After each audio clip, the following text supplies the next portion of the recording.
Pattie Boyd breaks her silence on her marriages to George Harrison and Eric Clapton in her autobiography, Wonderful Tonight, which reads like a cautionary tale. A fairy tale that at times felt more like a nightmare. She shares some delightful stories about the good days, but as time goes on, she describes some jaw-dropping moments that provide insights into the dark side of living the rock and roll life in the 60s and 70s. I sat on the bed shaking, tears streaming down my face. I felt like a complete and utter fool. This is how Pattie describes a traumatic moment in her marriage to Eric Clapton. As disturbing as some of these stories are, there are also some important lessons to be learned, and she shares what she wished she would have done differently, and how she fought back to overcome her darkest times. When Pattie Boyd finally broke her 40-year silence on her life with two of rock's most legendary musicians, it surprised many to learn of the depressing details of being the muse of legends George Harrison and Eric Clapton. While their songs are some of the most loved music of all time, and their contributions as musicians are incredible, it is worth noting that regardless of talent, fame, and excess can lead to some ugly behavior, as we will learn.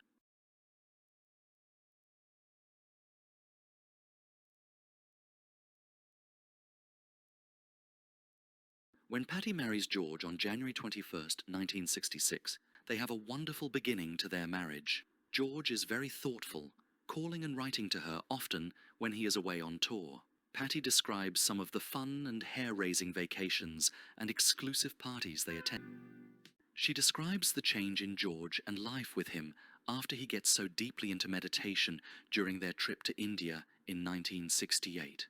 He becomes so obsessed with the god Krishna, who was surrounded by young maidens, that George himself wants to be a spiritual figure who is also surrounded by young concubines with no woman out of bounds, he tells his shocked wife.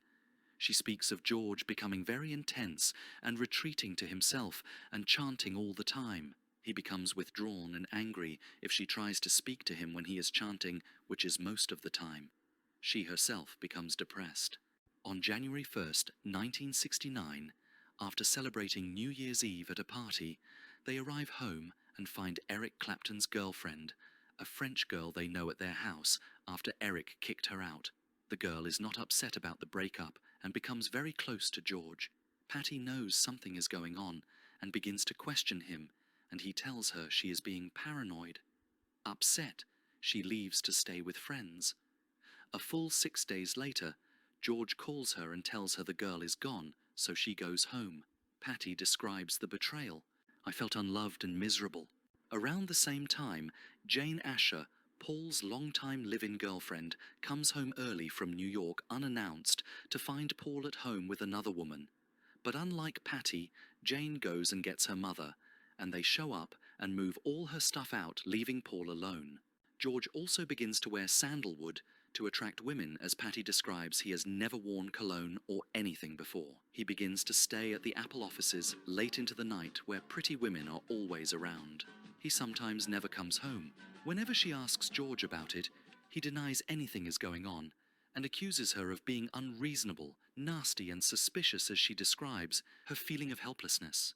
At this point, Pattie begins to do more modelling gigs to keep busy and even takes art classes with a friend as George closes her out. She gets a 5-page spread with Twiggy in Italian Vogue, which she's very proud of. She also begins taking pictures with a new camera that George had given her for Christmas. Pattie and her sister Jenny, who married Mick Fleetwood, begin buying and selling antiques on King's Road, specialising in Art Nouveau. The stall they rent out, they name Juniper after Donovan's song Jennifer Juniper, which he wrote for her sister, Jenny, on their trip to India. Another musician starts showing up at their house quite a bit, George's friend Eric Clapton. She describes him as sexy on stage, but when she meets him in person, he is shy and reticent. At that time, he has a girlfriend, French model Charlotte, who eventually becomes Jimmy Page's girlfriend and mother to his first child. Pattie admits to feeling flattered when she catches Clapton staring at her or trying to sit next to her, or compliment her cooking, since George no longer does any of these things. She enjoys the newfound attention. Soon after Eric starts hanging out with George and Pattie, Eric meets her much younger sister Paula, who falls in love and moves in with him. After George and Pattie move into Friar Park, she gets an express letter with urgent written on the bottom, addressed to Pattie Harrison. She opens it to find a small paper written in all lowercase, "Dearest L, as you probably gathered, my own home affairs are a galloping farce, which is rapidly degenerating day by intolerable day. It seems like an eternity since I last saw or spoke to you." He was trying to find out if she still had feelings for her husband or him. She thought it was from a weirdo fan, as he signed it, "All my love, E." She even shows it to George and their friends who are over at the time. Later that evening, Eric calls to ask if she got the letter and to make his feelings known. In her mind, he was just flirting. She didn't realize he had truly fallen for her. They begin hanging out as friends in the beginning. One day, on an outing, he buys her a pair of bell-bottom jeans. Several years later, the song "Bell-Bottom Blues" is released. There were several people living at Eric's house, so on one of their secret hangout days, Eric took Pattie to a friend's flat in London to play her a song he had written. That day, he played her Layla, the song he had written about his unrequited love for her. She describes it as the most powerful, moving song she has ever heard. He plays it several times, watching her face for a reaction. She is worried because she thinks everyone will know it is about her. The song got the better of her and she could resist him no longer. That night, she went to a party where Eric showed up, and they were in the garden talking when George appears asking where she is. He finds them together and asks, "What's going on?" Eric responds, "I have to tell you, man, I'm in love with your wife." Pattie is horrified and leaves with George. Eric begins showing up at their house when George is away and asking her to run away with him. At one point, he threatens to take heroin if she doesn't leave George for him. Eventually, he does just that and slips into a drug stupor for several years. During this period, he goes to Miami to record Layla and plays it for her sister Paula, who knows immediately it is about Pattie. Heartbroken, she packs her bags and moves out of his house. In 1973, George and Pattie have plans to go on vacation to Portugal together, but the day before, he tells her he isn't feeling well and to cancel the trip. So instead she goes to the Bahamas with her friend and 2 siblings. When she left, George secretly leaves for Spain with Ronnie Wood's wife, Chrissy Wood, and wants to see Salvador Dali. Yet another friend caught sleeping with George. When she confronts him about it, he tells her she is being paranoid. Ronnie apparently didn't think it was a big deal that his wife was off with George, but quite funny that they would go to see Salvador Dali. Ronnie becomes a lifelong friend of Pattie's.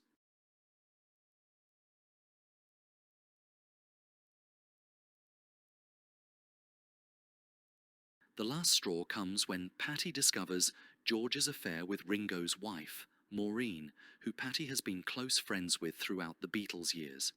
She finds photos of them after returning from visiting her mother one weekend.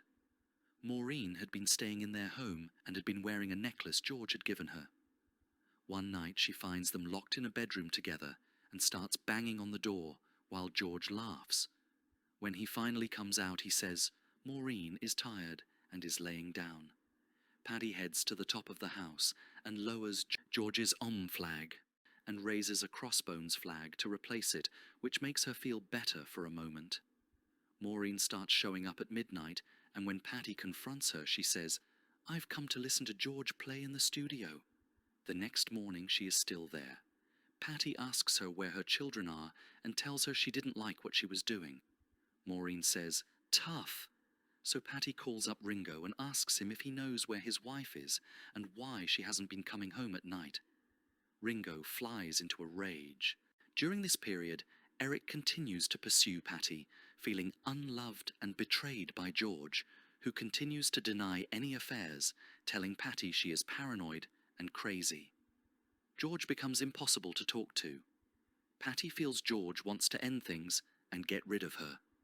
Then, on New Year's Eve 1974, they were headed out to a party with one of George's friends when she forgot something and ran back inside. When she came back out, they were gone and left her behind. So she jumps in her car to drive to the party herself, getting stuck in fog. She spent New Year's Eve on the road with strangers hugging one another. She finally makes it to the party, and George says, "Let's have a divorce this year." Ringo steps in to cheer her up and offers Pattie a job taking still shots of him in a musical comedy he is playing in as Merlin the Magician for Harry Nilsson in Son of Dracula. One day at Ringo's house in front of a group of friends at a dinner party, George tells Ringo he is in love with his wife. Ringo loses it and keeps saying, "Nothing is real, nothing is real." Pattie leaves and dyes her hair red, but does not leave George despite the humiliation. One day, Pattie arrives home to find George, Eric and Pete Townsend locked in deep conversation. Eric takes her aside and asks her to leave George for him once again. Several weeks later, Pattie finally announces to George that she is leaving him. Later that night he crawls into bed with her and asked her not to leave. He is sad, but it was too late in her mind.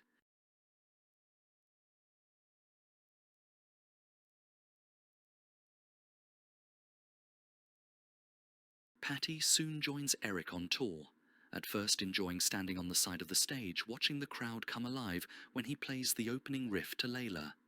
It starts off like a fairy tale. She soon realizes how grueling a coast-to-coast tour is, living out of suitcases in hotels and airports, getting to bed late at night and then back at it the next day. Eric copes by drinking, and she joins in. One night she walks into a hotel room to find him and another guy alone with strippers, and he blames it on his friend when she goes berserk. Disappointing discoveries will become a regular occurrence she will become accustomed to. When she returns back to Friar Park to collect her items from George, she feels guilty as he is sweet to her and acts sad. She begins to wonder if she made the right choice. Once with Eric for a while, she begins to compare the two. Both grew up working class, but George came from loving parents and a close family. Eric had grown up believing his mother was his sister, as she had him with a married Air Force man from Canada when she was just 16 and kept it a secret. His grandmother posed as his mother for years, until they eventually came clean, leaving him very confused. Her family loved George and he was very good to them. Eric was more rough around the edges, and they never took to him. George had good social skills and enjoyed social dinners. Eric was more antisocial unless he was drinking. Eric would get up after eating to watch TV or play guitar and leave everyone at the table still eating. George was tidy, and Eric left clothing and things laying around the floor. On Christmas, George came over unannounced and was startled to find Pattie eating meat again, as they had been strict vegetarians for years. But they had a good time hanging out, the three of them. She sadly realized that George had been alone on Christmas, which is why he stopped by. At home with Eric, they have a lot of parties and drinking. One night, while she is taking a long time to get ready for a party, Eric is playing around on his guitar. When she comes into the room, he plays her the opening line of "Wonderful Tonight." For a while they are enjoying life and one another, falling deeply in love. But soon after, Eric's drinking spirals out of control, eventually leading him to alcohol withdrawal seizures. Once on the road again, Eric decides that wives or girlfriends are banned, so Pattie stays home alone, which becomes her normal life with Eric. She befriends a couple of other models who are twins. When Eric is home from touring, one of them spends the night, and the next morning when Pattie wakes up, her model friend and Eric are gone shopping. Pattie leaves as well to go out, and when she returns, she finds them cozied up on the couch together. When she asks what's going on, a drunk Eric responds, "Can't you see we are having a really intense and intimate conversation here?" She asks, "Why?" He responds, "Because I am in love with this girl. Go away and leave us alone. Just F off." In shock and not knowing what to say, she is immediately taken back to the time with the French girl and George after the New Year's Eve party. She goes upstairs in shock. I sat on the bed shaking, tears streaming down my face. I felt like a complete and utter fool. I gave up George for this. She leaves and goes to her sister Jenny's, who has also left Mick Fleetwood and moved back to England with her daughters. All I could think was, thank God I have Jenny. A couple of days later, she phones Eric to tell him she is going away for a while, and he says good, they need a break. He admits her friend is still there. Pattie heads to another friend's home for several weeks in Los Angeles, determined to not go back to Eric when she returns and figuring out what to do with her life. The friend comes in one morning and tells her Eric called in the middle of the night and wants to marry her right away on Tuesday, the day before his next tour begins in Tucson. She reluctantly agrees. They have the last-minute wedding with just 3 days to prepare, and her sister and some friends attend in a rush. She later finds out that the whole thing came about after a friend bet Eric that he could get his photo in the paper the next day. So the friend called the newspapers and told them about a fake wedding, which is why they rushed for an answer since it was already in all the papers in England before she knew about it while in Los Angeles. She goes on tour with him after the wedding and they are happy until less than 1 week later he tells her to pack her bags and go home. She finds out that her model friend he was having the affair with was back and had checked into the hotel they were staying in. The crew ran the woman off, but less than 1 week after the wedding, everything changed. The woman shows up several times throughout their marriage, a dark reminder every time of the betrayal. Yet she stays in the marriage. Eric and Pattie plan a big wedding reception at their home, and they have all their musician friends attend, including all the Beatles, except for John Lennon, who said he would have attended if he knew about it. This is often considered the closest the Beatles ever came to a reunion. Eric lifts the ban on wives and girlfriends being on tour again, but Pattie does not go to Milan on one of the tours. Then, one night after the tour ends, Eric invites Pattie to dinner. She, thinking it is a romantic gesture, is taken aback when in a crowded restaurant he tells her he needs to tell her something important. He met another woman in Milan on tour. He thinks he is in love with her too. Her name is Lori Del Santo. Pattie is crushed as they had been doing IVF treatments to get pregnant. All she wants is a family at this point. So she goes on pretending it isn't happening while still playing the doting wife. Then, shortly after around Christmas time, Eric tells her that Lori is pregnant. Another crushing blow. He goes on about how beautiful Lori is and what great photos she takes, knowing that Pattie is also a budding photographer, expecting her to be happy for him. She calls it the final nail in the coffin of their marriage, yet still stays with him for the time being. She leaves and goes to her friend's house in the south of France around the time the baby is due. Eric calls her to tell her he is the father of a son they named Connor. He again expects her to be happy for him despite her being unable to conceive. Her friend at the house she is staying at is also pregnant, and Pattie begins to think she may never have a child of her own, while all her friends are pregnant or already have children. She explains, "I was 42, and my marriage was on its last legs, so I had to face the unpalatable fact that I might never have a child. For the first time, I let go and cried uncontrollably." Shortly after, Bill Wyman, who lives nearby, shows up at the house worried, as his house is surrounded by paparazzi, and he might be wanted by police, as a story has broken, that he is in a relationship with a girl he met when she was just 14. So Bill stays there with them for 10 days, making light of the mess they are in, and keeping them in hysterics every night with his stories while his house is under siege. This break cheers her up, and she returns feeling stronger, keeping busy until Eric starts drinking again. He also has the idea that she can help him raise the child. She initially agrees as she continues more IVF treatments, desperate for a child of her own. Eric starts visiting Milan monthly to see Connor, but as they never do conceive, Pattie finally reaches rock bottom as Eric carries on about his son with the other woman. She finally can no longer take the heartbreak and announces she is divorcing him. On one morning on her 43rd birthday during the divorce while sleeping in separate bedrooms, Eric bursts into her room in a rage, screaming at her for being a bad wife, refusing to sleep with him, and throws her things out the window.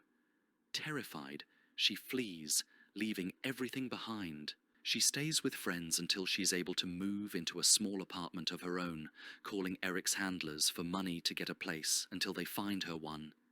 She describes having no confidence, feeling lost and confused, crying at the slightest little thing. With no career and no money, she needs to find a job and start getting an income. She starts calling old friends looking for work, but no one has anything to offer. The antidote to her suffering is to keep busy and find work. She attempts several courses and eventually settles back to photography. She starts taking classes, attending lectures, and joins the Royal Photographic Society. She starts getting work from magazines. Pattie eventually settles into a relationship with an old friend, Rod, who she describes as different from both George and Eric. He has the same background and education as her. For the first time in her life, she has to live independently and learn to do everyday things she never learned to do. She also has to recreate herself as she is no longer a model or a musician's wife. Pattie fights through the difficulties by staying close to family and friends. She even forgives her ex-husbands and stays friendly with them.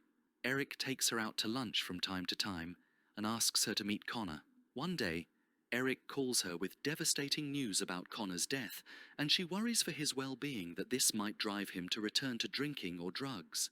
Eric eventually comes clean with her that he also has a daughter from another woman during their marriage. So what would she have done differently? When reflecting on Jane Asher's response to finding Paul with another woman and immediately moving out, she thinks she had done the same. She would have stood up for herself and demanded George make the other women leave their home immediately. She would have not allowed herself to be treated with disrespect, but Pattie would not have left George for Eric. She would have fought for her marriage. She reflects on her low self-confidence, and with each and every infidelity and drunken rage, how it diminished her self-worth. She also reflects on her parents abandoning her as a child, leaving her to be raised in Kenya at a boarding school. She sees the pattern of abandonment and cheating that she was familiar with as a child. Pattie describes herself as happier than ever. Through self-knowledge, she has learned self-acceptance. She continues her photography and goes on to exhibitions throughout the world and is happily married.